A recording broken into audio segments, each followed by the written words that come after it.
Yeah. Yeah. Yeah.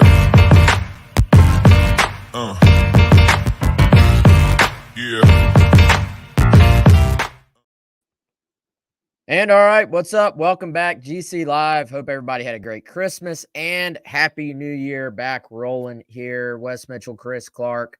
Welcome in. As always, new year, but same great presenting sponsor, Clint Hammond of Movement Mortgage, clint.hammond.com, 803-771-6933. As we always tell you, maybe 90% of you aren't buying a home right now, but if any of you are considering buying a house, just give Clint a chance. Me and my wife, we've used Clint when we bought our house. Before that, I used Clint when I bought and sold a house. So, Clint's the man, basically, is all you need to know. Call him today, 803-771-6933. Great mortgage broker here in Columbia, South Carolina, and a great Gamecock fan at that. Welcome back in. Again, plenty to get to. Chris, as of about an hour ago, I assumed we would have been leading off with Pup Howard to the portal, giving some thoughts on that, maybe giving some thoughts on some portal visitors at South Carolina. Instead, South Carolina with their first coaching change of the offseason, Montario Hardesty, running backs coach, been the running backs coach for 3 years here now at South Carolina, not going to be returning for the Gamecocks for 2025. I don't want to go as far as to say this has been completely anticipated, like, hey, this is not a surprise at all, but we had been tracking the possibility of coaching changes, kind of without specifics, without details. I think safe to say we're still tracking the possibility of coaching changes, without details there. But the first one in place, that news coming out this afternoon, and the Gamecocks now on the search, I guess you would say, for another running backs coach. Yeah, I think you put it well, Wes. Tracking the potential of changes, or here's how I would put it, and tell me if I'm right or wrong here. Not any specifics attached as far as definitely this position, right? Definitely that guy. But just knowing that generally our full expectation was, and we expressed this to our readers on Gamecock Central, hey, the staff is not going to be totally the same from 2023 to 2024. We had picked up enough to know things weren't going to be totally status quo. Now, what did that look like? It seemed kind of fluid, quite frankly, at times, as far as what may happen. And so, as you said, we're still tracking that. This was a position where we thought there was a possibility that this could happen. And so it has, Wes. So, yeah, Hardesty out after 3 seasons. Shane Beamer will have a running backs coach search on his hands. I think it's safe to say that this wasn't something that probably Beamer woke up today and had some epiphany and is just now getting started on this process or this thought process, right? There's been some work done here, I'm sure. And so now for you and I, Wes, it's about figuring out what is next. Who are the candidates? Who's the next guy? And sitting here on 2:28 p.m. Eastern time on Wednesday, January 3rd, we don't quite know that yet, but something we're going to continue to track here. Yeah, and I'll say it like this too, man. And I'm not going to sit here. Like, obviously, Shane Beamer made a move for a reason. He felt like they needed to upgrade at certain spots.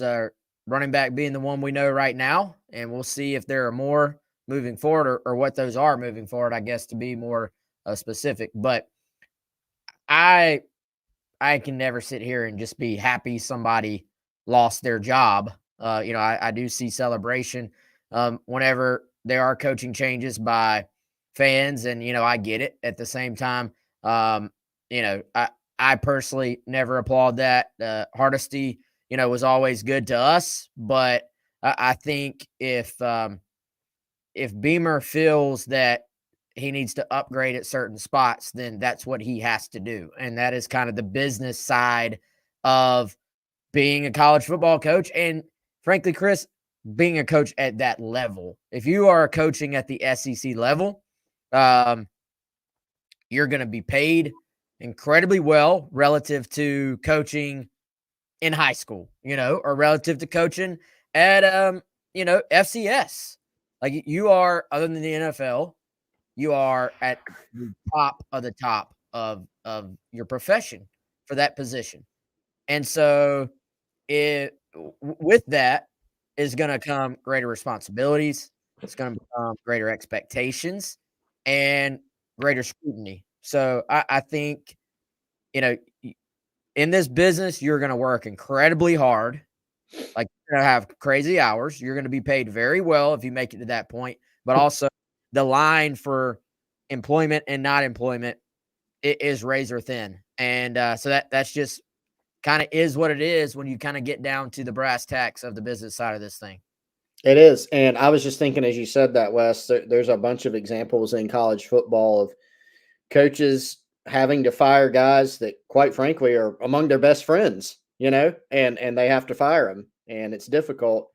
But they're, like you said, they're paid plenty. It's Wes, there's so much pressure nowadays on all sides to perform, right? Like for players, I mean, there's a lot of talk, and we'll get into this more, but a lot of talk about, well, hey, players may leave if they're not playing, whereas in the past they would have stayed. Well, if you're a player, if you're not seeing the field in year one, you might get recruited over now if you're in the transfer portal. If you're a coach, you feel, more apt to dive into this new era because you don't get 4 years to win now. Sometimes it seems almost week to week, right? I mean, you can go have a couple great years, and then if you have a bad one, there's pressure. People want you out. Even an average year is seen as a bad year, and so just tons of pressure with it. And so, look, knowing that, it's hard nowadays in college football to stand pat after a season like South Carolina had, right? Just from a pressure standpoint, you probably, and I'm certainly not putting words in Shane Beamer's mouth, you probably feel like you need to have a shakeup. But beyond that, Wes, going back to not putting words in Shane Beamer's mouth, let's say let's repeat what he actually did say during his signing day press conference on December 20th, early signing period. He said, look, not making a bowl game was not acceptable. And he was asked about coaching changes and whether it be status quo. He said, I'm still working through those things, and I'll make those decisions as I see fit. So he gave us, if you look closely, even then, in addition to what we knew behind the scenes, that, hey, there'd probably be a change at least, that he was going to make these changes. So a lot of people are going, well, why hasn't he made the changes yet? That means he's not going to make the changes. But again, there's a certain timeline of progression to all these things. And this is the timeline that he had for this particular position. Yeah, for sure. And, I guess, Chris, I won't say this with 100% certainty because I always like to have, I like to at least acknowledge sometimes you don't know everything, even when you think you know everything about a particular situation, that you don't know everything. However, I will say it like this. I believe, based on what I've heard, that this, like, there's a lot of people putting 2 and 2 together on different names that might make sense. One in particular, who is a state of South Carolina native. And based on what I've heard this afternoon at 2:30, I don't think anything is like a done deal as far as like, oh, this is all wrapped up. Like, I think there's still a process in place here. Beamer does sort of work in silence at times with these coaching searches. So we have to acknowledge that. We also have to, using our past knowledge on how these things have worked, Chris, there's a chance a name or two pops up that none of us are even aware of at this point. Like, that's very true. I mean, how many times have we picked up a name from somebody, and sometimes a random source? Sometimes it's from a school where that coach is currently, and you maybe have a media member or somebody involved over there say, hey, you heard South Carolina's poking around with Coach B? Like, that's happened before. So, I wouldn't jump. What I'm trying to say is let's not completely jump to conclusions.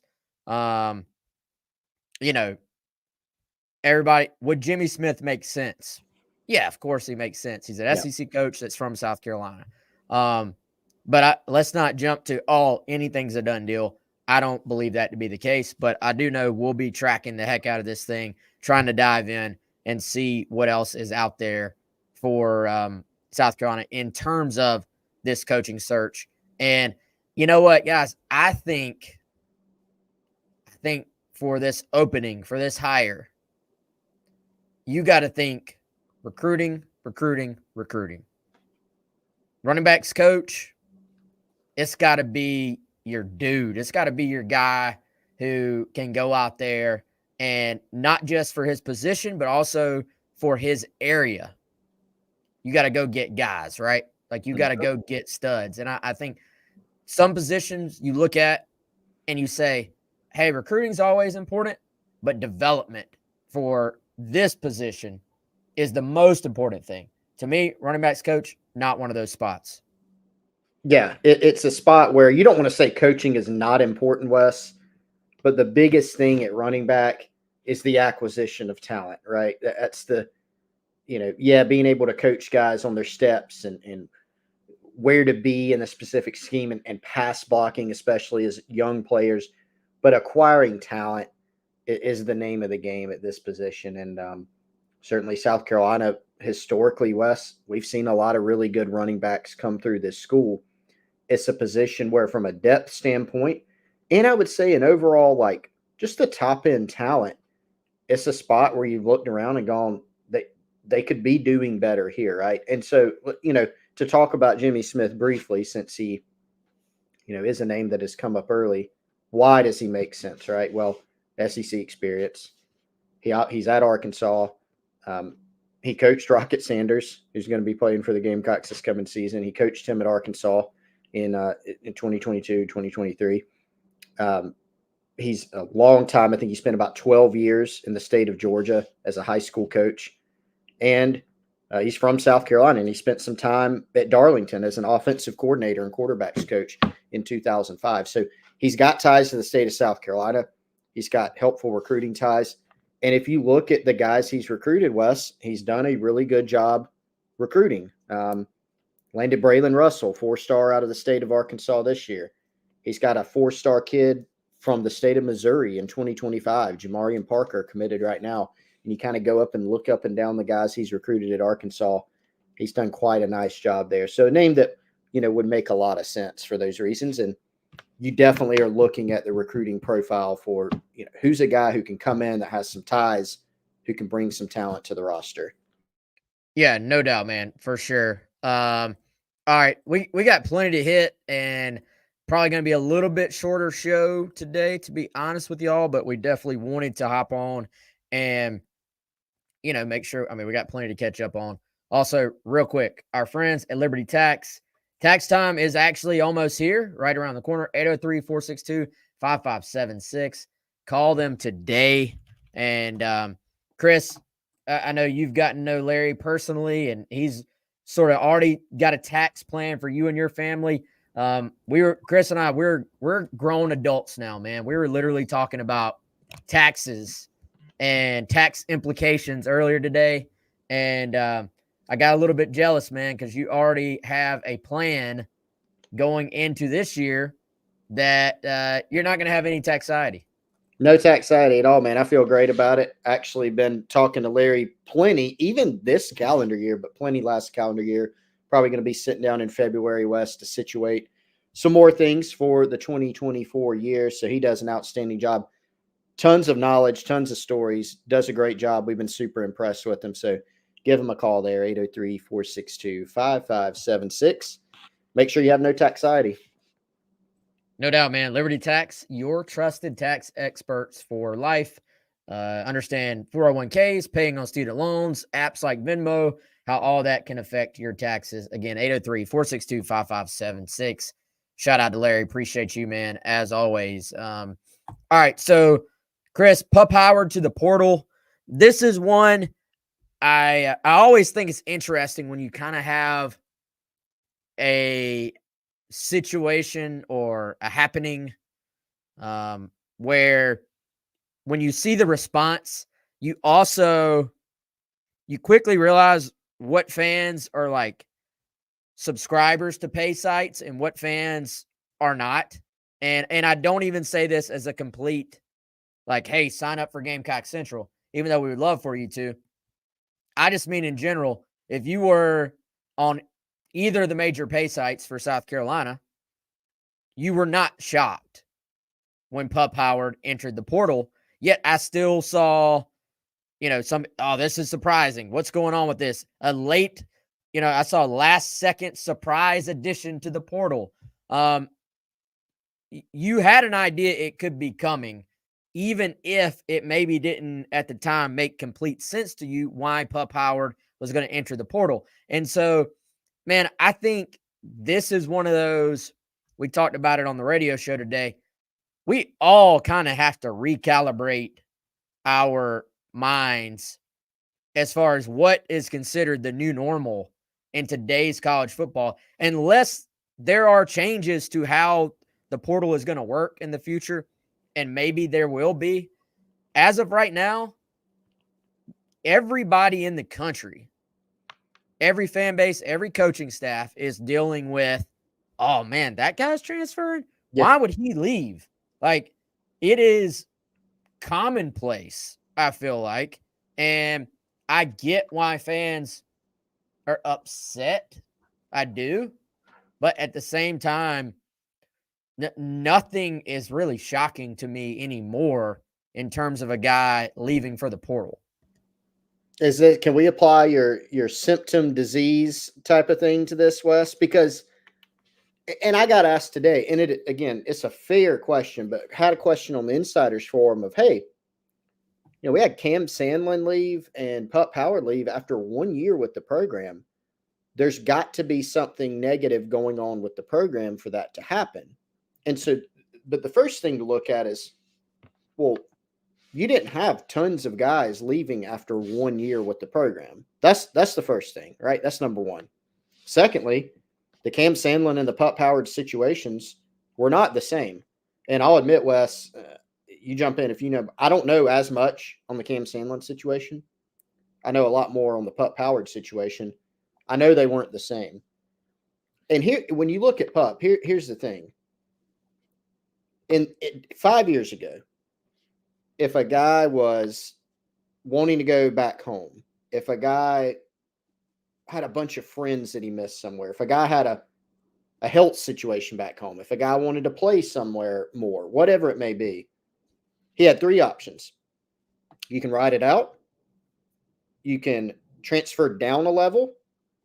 You can transfer to the same level and then sit out a year. So if you're thinking of something like playing more, transferring to another SEC program, which has, by the way, you remember when coaches could be like, you can transfer, just not to this school, right?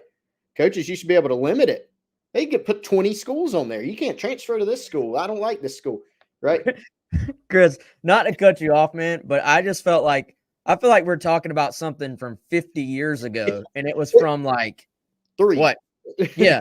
Like I 3 years almost, my brain had forgotten that existed, but it would be because they heard a school was tampering. Yes. And like Mike Gundy gave the Oklahoma State quarterback. That was the biggest, like, notable example. You can transfer, just not to these 37 schools, And so like, think about a guy like Pup Howard, whatever the situation was, any player, if they went through some typical freshman stuff, those are their three options. None of them were great, right? Well, now you have a path to transfer, whether it's after 1 year, whether it's after you graduate, whether it's after 2, 3.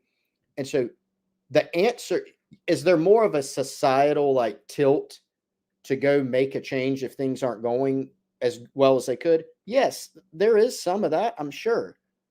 But they also just have a path. Wes, in 1990 and 2010, if there were more if there was a free transfer available, more players would have transferred back then as well. Would it have been as many in 2020 2023 as in 2010? Maybe not. But that's why you didn't see as many transfers. There wasn't a path to do it. And so that's why you're seeing more of it. It's not necessarily something even went wrong with the program. It's just guys now have a path to be able to do it. Yeah, man. And Joey Guyton on Facebook, coaches better have a 1-year plan going forward. Unless the rules are changed, absolutely. And you would hope, you hope to keep a guy for 2, 3, 4, imagine this, 5 years. Do you have to have a contingency plan for if you don't? Of course you do. That is the new normal in today's college football. So I think if you're South Carolina, matter of fact, I know if you're South Carolina, they wanted to keep Pup Howard. This was not, this is not a sour grapes. Oh, if he wants to leave, he can go. South Carolina wanted to keep Pup Howard, and they very nearly did. It was a back and forth thing to the very end. And I do think, Chris, you talked about all the barriers in place. How many guys that went on to have really good careers at South Carolina did we hear, oh man, that guy's thinking about transferring? Like that when it is a first time situation, like first time away from school, first time away from home, new place, new just everything in your life, getting quote unquote homesick, which was part of it with Pup Howard, incredibly common with these guys. Most of them, especially in the past when you had those transfer roadblocks, most of them end up sticking it out. Some of them, maybe 2 or 3 years down the road, it's still not working. Then they transfer. Now it is very, very easy to go ahead and transfer somewhere else. With Pup Howard, you've got an easy landing spot. He's going to end up at Florida. If I was putting my RPM in, I would put it 90%. He's going to end up at Florida. They just lost a kind of starter into the portal. He'll get a chance to go back home. He'll be around more friends and family, place he's maybe more comfortable off the field, has more long ties there. And it is what it is. I think important to point out with something like this, not NIL based, because you automatically see people go to he's chasing the bag. Not the case. 100% not the case. Not NIL. And I think also important to point out, not coaching staff related based on everything I've heard. And that goes both ways. Not he's leaving because this coach is staying. And I've seen people say he's leaving because this coach is getting let go. Not coaching staff related. It really is about getting back to Florida and the Gators having an opening. Let's say it for what it is. That's what it is. Yeah, that's what it is. And I won't put that comment up, but explanations, guys, are not always excuses. I think, maybe if a player transfers, people want us to come on here and give a particular line and say, well, obviously that player transferred because South Carolina's the worst program in the country, or they're obviously chasing money or whatever it is. Again, just because guys can transfer and there's a higher volume of transfers across the country, higher volume of transfers at South Carolina, there are different reasons for every single one of them. The guys that transferred after the 2022 season, differences even between all those guys. Different 2023. A lot of the people were so caught up in the transfer numbers, most of them, Wes, falling into your healthy transfer type of thing. Again, same principle applies. A lot of the guys who were transferring because they didn't project to play much next season and they wanted to go somewhere where they could play more, they would have to wait until year 4 to do that. They step down a level, or, if they could finally get out, if a coach lets them transfer somewhere, now you can just do it if you don't see a path. And so that's most of the transfers that we've seen at South Carolina so far. Now, are there some other ones that were, maybe they are more NIL related, or maybe they are a guy being not quite as happy with how things went, whatever it may be. Yes, there are those at South Carolina. There are those across the country. We can't lump all these transfers into the exact same category in every situation. Yeah, no doubt, man. And I feel like sometimes, Cam Sandlin, that's one. Frankly, I don't know why he left. So I'm not going to sit here and throw a bunch of ideas at you of why he might have, because I have not heard. With Pup Howard, this is one where I can say we've been tracking it for long enough that we already knew the reasons before it became official, because we were already tracking the reasons, and it was a back and forth thing leading right up into, I would say, a couple of days before, from what I heard, is when he kind of made a final decision. But we got some pushback just from a couple of people on the board. Well, why didn't you go ahead and say it? Well, the reason we said, hey, this is something we're tracking as opposed to something that is definitely going to happen, was because Pup changed his mind several times leading up to the decision. So whether or not it was a final decision was only going to be determined by whether he actually entered the portal or not. A lot of these guys, it's, they decide to enter the portal. We get confirmation from a couple of sources. Boom, put it out there because it is what it is. It's true. With Howard, this was going to be kind of up in the air until it actually happened. Again, as it is right now, he's in there. Fully expect him to end up at Florida. Chris, let's talk briefly about the linebacker position. Again, I think you would have rather have Pup Howard than not. Like, I'm not saying you should be happy he's gone. You'd have rather kept him, because in a big picture standpoint, you want to keep guys like him on campus, and you want for them to develop. You want them to be your leaders. You want him to be a 2, 3, 4-year player and be a guy that your young players look up to a couple of years from now. As far as like right now, though, 2024 South Carolina defense, are these guys going to be replaceable? I mean, I don't say this in a mean way, but yes, like I think getting Debo back and now, getting Bam Martin Scott back. Yeah. How huge was that, now knowing that South Carolina ultimately lost Stone and Pup? I mean, those are your two guys at this point that you build that room around. And then you, of course, add the two freshmen. You add a couple portal guys, and you sort of fill it out from there. But having Debo, having Bam, who really came on so strong at the end of last year, those are the two I think you build that room around at this point.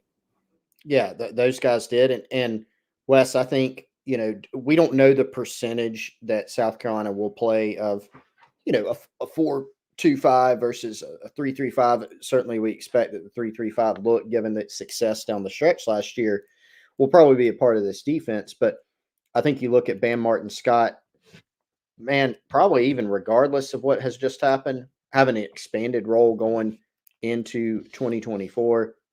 That will be even more the case now. The true freshmen, Fred Johnson, Wendell Gregory, can probably give you something. We know South Carolina is going to chase a guy or two in the portal to bring in.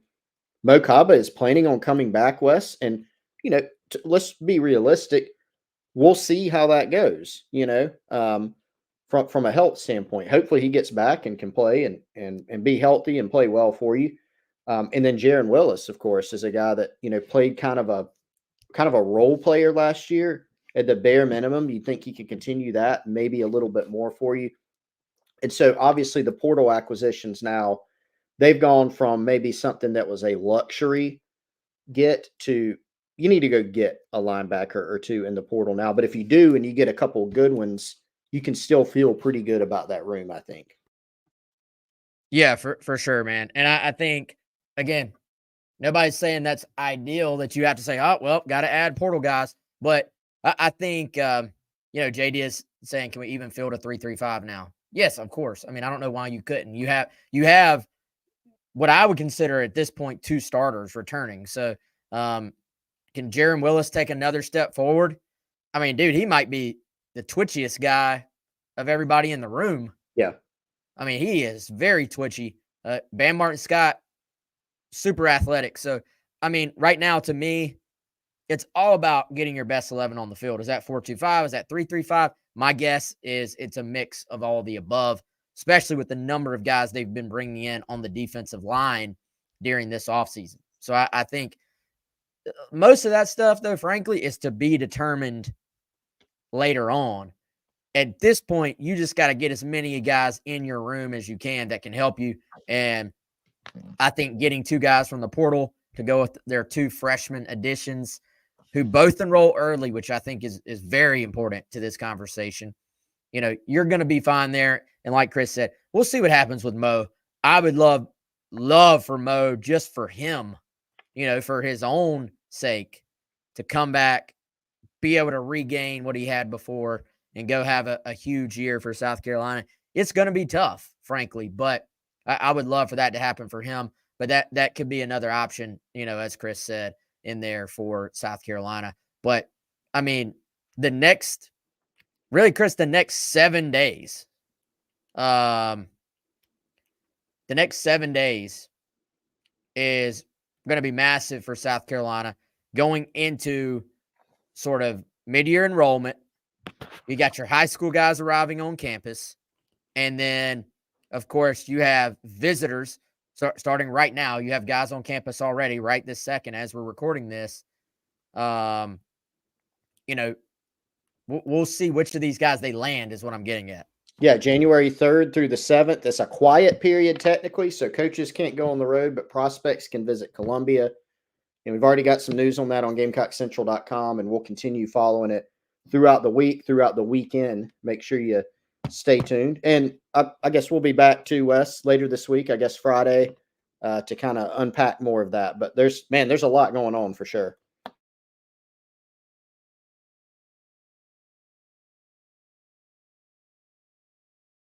He played down the stretch of the year. Jaron Willis did. So he didn't play the first maybe 2/3 of the year, then came on fairly strong as a reserve guy down the stretch. So I would think, really, you hope he can make a Bam Martin Scott-esque jump from this year to next year, much like Bam did from last year to this year. All right, any closing final things you think we need to hit here, Chris? We got about 4 minutes. You just did it too. Yep, I sure did. Hit the button on my way out. I think positions in the portal to watch, still monitoring quarterback, offensive line, receiver, linebacker. Those are the main ones that we're kind of monitoring. And so, again, some guys visiting this week. We'll have plenty more on that throughout the week. We've already got some stuff on GamecockCentral.com right now. But, yeah, plenty of activity going on. Whether it's high school guys getting here, transfer guys arriving, and portal stuff as well. Yeah, come check us out right now. $1 for 2 months. YouTube exclusive code SCAR1, SCAR1, or I guess podcast exclusive code, I should say. SCAR1, your exclusive code for new subscribers. 2 months for $1 on Gamecock Central. We've actually already got plenty up, as Chris said, on some of the guys that are set to visit, some of the guys that are already on campus visiting right now, and we'll have plenty more over the coming days. Maybe by Friday we'll give a little bit more sort of on several of those guys specifically when we have a little bit more time to dive into them. And who knows, Chris, I wouldn't be shocked. I wouldn't be shocked if maybe there's a commit or two between now and then from portal guys as well. So that'll be plenty to talk about then. All right. Appreciate y'all. Appreciate our friends at Liberty Tax. Appreciate Clint Hammond as always. Appreciate our listeners, viewers, all that good stuff. We'll see y'all on Friday.